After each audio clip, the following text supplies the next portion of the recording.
Bonjour à tous et bienvenue, c'est Bob Proctor. Vous savez, dans la dernière vidéo que nous avons fait ensemble, j'ai décrit le fonctionnement de l'esprit conscient, le fonctionnement du subconscient et le fait que le corps est une expression de l'esprit. Et plus vous allez réfléchir à cela, plus vous vous apercevrez que oui, c'est exactement comme ça que ça se fonctionne. Maintenant, je veux que vous réfléchissiez à la chose suivante. Lorsque vous imprimez une idée dans votre subconscient, cela modifie la vibration de cet instrument que nous appelons le corps. Votre corps est une structure moléculaire, c'est vraiment ce que c'est. C'est une masse d'énergie qui vibre à une très grande vitesse de vibration. Voyez-vous, nous avons inventé un mot pour décrire le fait que nous sommes conscients de notre vibration. Et ce mot, c'est le mot « sentir ». Si vous demandez à quelqu'un comment il va aujourd'hui, cette personne va répondre « je me sens bien » ou « je me sens pas très bien » ou « je me sens super bien ». Vous n'entendrez jamais une personne dire « oh, je suis conscient que je suis impliqué émotionnellement dans des idées négatives et de ce fait j'ai basculé dans une vibration négative ». Mais c'est pourtant exactement ce qui se passe. Lorsque nous commençons à comprendre cela et que nous prenons conscience que nous ne nous sentons pas très bien, nous pouvons décider de changer la vibration. C'est vrai que ça nécessite un petit peu d'entraînement, mais c'est possible. Nous sommes vraiment responsables de comment nous nous sentons. Souvent, nous laissons d'autres personnes nous contrarier, mais pourtant personne ne nous y oblige. Nous n'avons pas besoin de réagir envers eux, nous pouvons simplement répondre doucement. Nous pouvons écouter ce qu'ils disent et répondre « oui, tu as le droit de penser cela, mais je ne me reconnais pas dans ce que tu dis ». Et puis nous pouvons garder notre propre idée de nous-mêmes. Il est important que nous comprenions comment l'esprit fonctionne, et que nous comprenions la relation entre le corps et l'esprit et la relation entre l'esprit et le corps. Maintenant, ce sont nos résultats que nous voulons changer. Nos résultats peuvent éventuellement être en rapport avec notre corps physique. Il se peut par exemple que vous voudriez perdre de quelques kilos, ou que vous voudriez prendre quelques kilos, ou vous souhaiteriez peut-être avoir un peu plus d'énergie. Mais sachez que toute l'énergie qui n'a jamais existé ou ne sera jamais est déjà présente de manière égale à 100% partout en même temps. Tout est énergie. Vous allez entendre des gens demander où trouve-t-il toute cette énergie? Où obtient-elle toute cette énergie? Personne ne reçoit d'énergie, mais tout le monde libère de l'énergie. Le désir est le mécanisme déclencheur qui permet à l'énergie de circuler. Maintenant, revenons en arrière et passons rapidement en revue ce que nous avons vu. Voici un schéma représentant une personne. Il y a l'esprit conscient, et souvenez-vous que les facteurs sensoriels sont liés à l'esprit conscient. Et puis, il y a le subconscient, et ensuite, il y a le corps. Maintenant, l'esprit conscient a la capacité de choisir ses pensées. Ces pensées se transforment ensuite en images mentales. Puis, nous transmettons ces images à l'esprit subconscient. Et enfin, l'esprit subconscient les transforme en actions. D'accord? Maintenant, quel est le problème?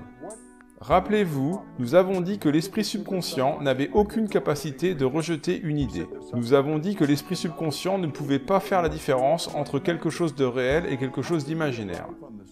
Dans quel état les enfants sont-ils arrivés dans ce monde? Je vais vous expliquer. Lorsque vous êtes arrivé dans ce monde, vous n'aviez aucune faculté de conscience. Les facteurs sensoriels n'étaient même pas encore développés. C'est comme ça qu'on est arrivé. Cela s'appelle la petite enfance. C'est le bébé. Pas d'esprit conscient.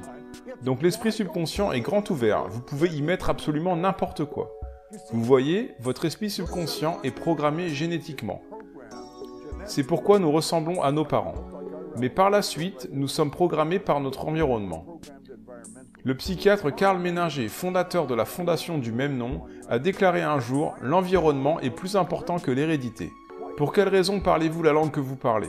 Vous parlez cette langue parce que vous avez été entouré par des personnes qui parlaient cette langue dans votre petite enfance, et donc cette langue est entrée directement dans votre esprit subconscient. Si vous aviez grandi dans une maison bilingue, vous auriez appris les deux langues. J'ai un associé à Kuala Lumpur, il a un petit garçon, il parlait déjà 4 langues à l'âge de 4 ans. Et vous regardez son fils et vous vous dites « Oh alors, comment c'est possible ?» C'est pas étonnant, le bébé a simplement été programmé. Pourquoi aimez-vous la nourriture que vous aimez? Vous avez été programmé, c'est vrai. Maintenant, prenons un instant pour analyser l'environnement dans lequel nous avons été élevés. Voici le bébé. Les idées et les pensées et les concepts qui entourent ce bébé vont droit dans son esprit subconscient. Maintenant, répétez encore, encore et encore, et souvenez-vous que le bébé vit cette répétition toute la journée, tous les jours, toutes les semaines, tous les mois, toute l'année, et ce pendant 4 ou 5 ans. Et quand le bébé atteint l'âge de 4 ou 5 ans où il peut enfin commencer à réfléchir, ce bébé a été totalement programmé. Ce bébé est programmé pour penser comme les personnes par lesquelles il a été entouré. Si les gens qui entouraient ce bébé ont réussi leurs études, ce bébé grandira et réussira probablement ses études. Si les gens qui entouraient ce bébé vivaient toujours dans des temps difficiles, n'avaient jamais d'argent ou étaient toujours endettés, alors c'est probablement ainsi que ce bébé va grandir. C'est bizarre, mais c'est comme ça que ça se passe. Et c'est également comme ça que ça s'est passé pour moi. J'ai été élevé pendant la Grande Dépression, nous n'avions pas d'argent. On ne faisait que parler du manque d'argent. Par exemple, tu devrais être satisfait de ce que tu as. Eh bien non, ce n'est pas vrai. Vous ne devriez jamais être satisfait de ce que vous avez. Vous devriez être en revanche heureux de ce que vous avez. Mais l'insatisfaction est en réalité un état créatif. Nous avons donc maintenant un bébé qui a été programmé. Maintenant, réfléchissons-y un instant. Que se passe-t-il quand ce bébé commence à penser par lui-même? Écoutez attentivement ce que je vais dire. Le paradigme contrôle la vibration. La vibration contrôle l'action qui ensuite produit le résultat. Nous y voilà. Vous avez le bébé avec le paradigme et les facultés conscientes se sont développées. Il a la capacité de penser et chaque pensée a une énergie. Que va-t-il penser? Il va avoir des pensées en accord avec son paradigme. C'est vrai, nous avons été élevés pour croire que nous devions travailler pour obtenir de l'argent. Mais savez-vous que travailler est le pire moyen de gagner de l'argent? Vous devriez aller au travail pour la satisfaction, pas pour l'argent. En général, on produit un service contre de l'argent. Et il est donc possible de gagner de l'argent pendant que vous dormez. Et d'ailleurs, nous avons des programmes dans lesquels nous enseignons aux gens à gagner plus d'argent pendant qu'ils dorment qu'ils en auraient jamais besoin quand ils sont éveillés. Vous vous dites c'est impossible. Mais c'est juste votre propre paradigme qui vous fait penser que c'est impossible. Il y a des gens qui font cela alors qu'ils sont loin d'être aussi brillants que vous. Donc ici, nous avons la personne qui a été programmée par sa génétique et son environnement durant sa petite enfance. Ce paradigme n'est rien d'autre qu'une multitude d'habitudes. Une habitude est en fait une idée qui a été programmée dans l'esprit subconscient maintes et maintes fois. Du coup, le paradigme contrôle littéralement le comportement. Consciemment, vous pouvez penser à une chose, mais inconsciemment, l'autre idée vous contrôlera. Vous voyez, on peut s'asseoir et on peut lire tous les livres de développement personnel, on peut écouter les enregistrements, on se dit « ouais, je devrais pouvoir faire ça, c'est cohérent, c'est logique », mais au final on n'y arrive pas. Pourquoi? Posez-vous la question un instant. Je veux que vous imaginiez que vous allez dès maintenant accepter l'idée de transformer votre revenu annuel en revenu mensuel. Vous vous dites « oui, j'aimerais bien faire ça », mais allez-vous le faire? Probablement pas. Votre paradigme va vous en empêcher. Vous voyez, votre paradigme contrôle littéralement vos résultats. Maintenant, analysons comment le paradigme a été créé. Un paradigme se forme par la répétition. C'est la répétition qui a contribué à l'implantation de l'idée dans votre subconscient. Vous devez comprendre que votre paradigme dicte votre logique. Votre paradigme contrôle la façon dont vous utilisez votre temps. Votre paradigme contrôle votre perception des situations. Votre paradigme contrôle votre efficacité et votre paradigme contrôle aussi la quantité d'argent que vous gagnez. Si vous voulez changer votre vie, vous devez changer votre paradigme. Vous voyez, pour la plupart des gens, ça semble illogique qu'ils puissent transformer leur revenu annuel en un revenu mensuel. Mais si vous suivez nos enseignements, nous vous montrerons exactement comment y arriver. Nous vous montrerons comment accomplir tout ce que vous voulez accomplir, car nous concentrons nos efforts à vous montrer comment changer de paradigme. Lorsque les paradigmes changent, votre vie change.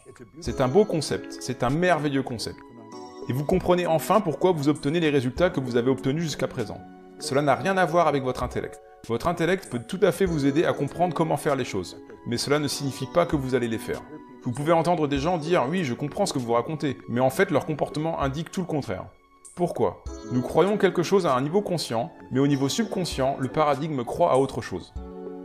Il existe un mot appelé praxis. Praxis, c'est l'intégration de la croyance avec le comportement. Donc nous devons prendre les croyances que nous avons consciemment, c'est-à-dire celles que nous avons déterminées en pensant, et les planter à la place de l'ancienne croyance.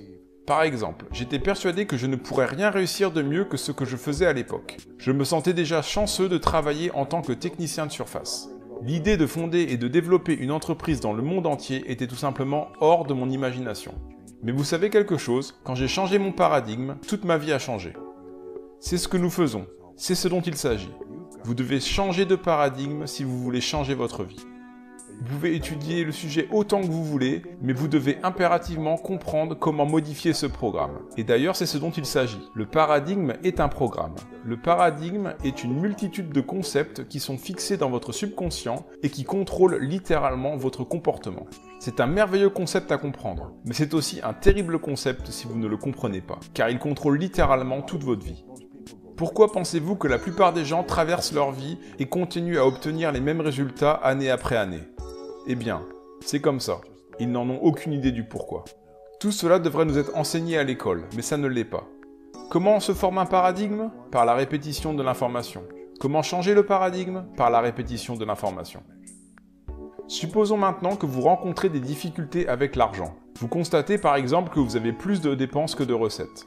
La solution, c'est de changer le rapport que vous avez avec l'argent. Et comment faire ça? En répétant une idée encore et encore. C'est là qu'entrent en jeu les affirmations. Je vais vous donner une affirmation que j'utilise depuis des années. Je suis actuellement si heureux et si reconnaissant que l'argent vient à moi en grande quantité par le biais de sources multiples et continues. Je suis actuellement si heureux et reconnaissant que l'argent vient à moi en grande quantité par le biais de sources multiples et continues. Il ne s'agit pas seulement de dire ça une ou deux fois. Vous aurez peut-être à répéter cela 1000 fois par jour, tous les jours, pendant peut-être 90 jours, et enfin, vous allez commencer à changer votre rapport avec l'argent. Sachez aussi que les personnes qui sont riches ont toutes plusieurs sources différentes de rentrée d'argent. Maintenant, je vais vous dire ce qui m'est arrivé. J'avais toujours avec moi un magnétophone à pile, et j'écoutais l'enregistrement encore, tous les jours pendant probablement quelques années. C'était un comportement tellement illogique que tout le monde pensait que j'étais devenu fou. Et je lisais tous les jours le même livre, intitulé « Réfléchissez et devenez riche ». Et d'ailleurs, je lis toujours ce même livre jusqu'à aujourd'hui.